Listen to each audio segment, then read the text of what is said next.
Thank you for watching this week's episode of our Thirukkural series. We hope that you found the first chapter's verses and explanations insightful and inspiring.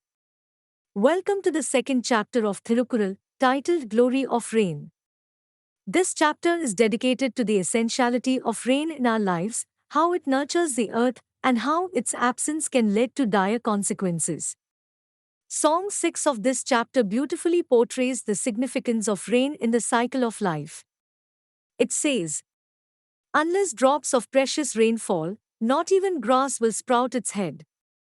The verse captures the fact that even the smallest drop of rain is essential for the growth of life on earth. The land will remain barren without rain, and life cannot sustain. We can see this clearly in areas where rain is scarce and the land is parched. No amount of irrigation or technology can replace the life-giving properties of rain. This verse also highlights the dependence of agriculture on rainfall.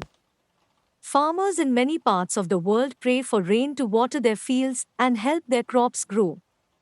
The life cycle of plants also depends on rain, and without it, the germination and growth of seeds will not occur. Rain also plays a crucial role in the water cycle, filling up rivers, lakes, and other water bodies essential for survival.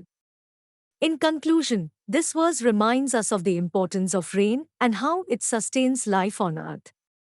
We must appreciate this natural resource and work towards conserving it. Thank you for watching, and stay tuned for more verses from the Glory of Rain chapter in Thirukkural. Don't forget to like this video and subscribe to our channel for more Thirukkural content. Join us next week as we explore another chapter and continue to uncover the beautiful and inspiring teachings of Thirukkural.